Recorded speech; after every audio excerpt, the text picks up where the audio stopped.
Hello friends, ओम श्री गणेशाय नमः। जय श्री कृष्ण। आप सभी का स्वागत है आपके अपने यूट्यूब चैनल पर। फ्रेंड्स, आज हम आपको इस वीडियो में बताने जा रहे हैं माघ मास महात्म्य की 21वें अध्याय की कथा के बारे में।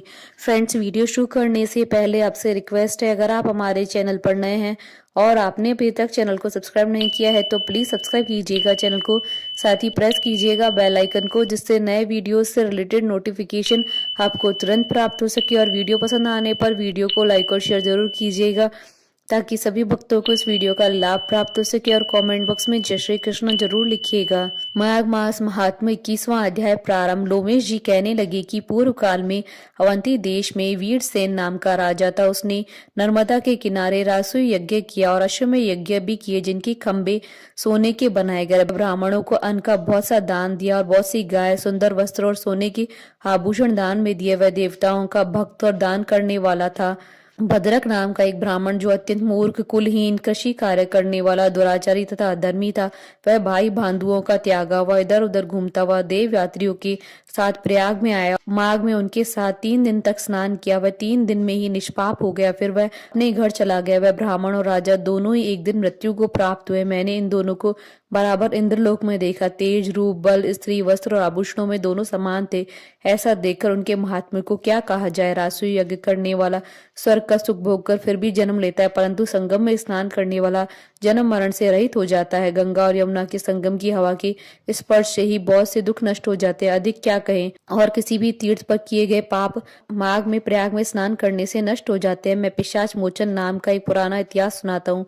इस इतिहास को यह कन्याएं और तुम्हारा पुत्र भी सुनी, उससे इनको स्मृति प्राप्त होगी। पुराने समय में देवदूती नाम का एक बड़ा गंभीर और वेदों का पारंगत एक वैष्णव ब्राह्मण था। उसने पिशाच को निर्मुक्त किया। वेद निधि कहने लगी कि वह कहाँ का रहने वाला था, किसका पुत्र, किस पिशाच को उसने निर्मुक्त किया। विस्तार पूर्वक यह सब कथा सुनाई। लोमेश ऋषि ने कहा, किल्पज्ञ से निकली हुई सुंदर सरस्वती के किनारे पर उसका स्थान था। जंगल के बीच पुण्य जल वाली सरस्वती बहती थी। वन में अनेक प्रकार के पशु भी विचरते थे। उस ब्राह्मण की श्राप के भय से पवन भी सुंदर चलती थी और वन चैत्र रथ के समान था। उस जगह धर्मात्मा देवदूती रहता था। उसके पिता का नाम सुमित्र था। वह लक्ष्मी के वरदान से उत्पन्न हुआ था। वह सदैव आत्मा को स्थिर रखता, गर्मी में अपने नेत्र सूर्य की तरफ रखता, वर्षा में खुली जगह पर तपस्या करता, हेमंत ऋतु में सारस्वत सरोवर में बैठता और दरकाल संध्या करता। जितेंद्रिय और सत्यवादी भी था। अपने आप गिरे हुए फल और पत्तियों का भोजन करता। उसका शरीर सूखकर हड्डियां मात्र रह गई थी। इस प्रकार उसको तप करते हुए वहां पर 1000 वर्ष बीत गए। तप के प्रभाव से उसका शरीर अग्नि के समान प्रज्वलित था।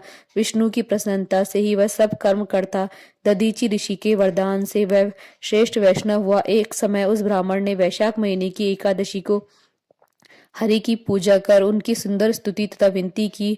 उसकी विनती सुनकर भगवान उसी समय गरुड़ पर चढ़कर उसके पास आए।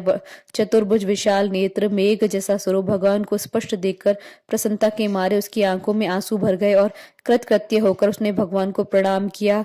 उसने अपने शरीर को भी याद न रखा और भगवान के ध्यान में लीन हो गया। तब भगवान ने कहा, हे देवदूती, मैं जानता हूँ कि तुम मेरे परम भक्त हो। मैं तुमसे अति प्रसन्न हूँ। तुम वर मांगो। इस प्रकार भगवान के वचन सुनकर प्रेम के मारे लड़खड़ाती हुई वाणी में कहने लगा कि हे देवादिदेव, अपनी माया से शरीर धारण करने वाले, आपका दर्शन देवताओं को भी दुर्लभ है। अब आपका दर्शन भी हो गया है, मुझको और क्या चाहिए। मैं सदैव आपकी भक्ति में लगा रहूंगा। भगवान उसके वचन सुनकर कहने लगे कि ऐसा ही होगा। तुम्हारे तप में कोई बाधा नहीं पड़ेगी। जो मनुष्य तुम्हारे कहे गए स्त्रोत को पढ़ेगा, उसकी मुझ में अचल भक्ति होगी, उसके धर्म कार्य सांगोपांग होंगे और उनकी ज्ञान में परम निष्ठा बनी रहेगी। इति श्री माघ मास महात्म्य 21वां अध्याय संपूर्ण। बहुलिए भगवान श्री हरि विष्णु जी की जय। सनातन धर्म की जय।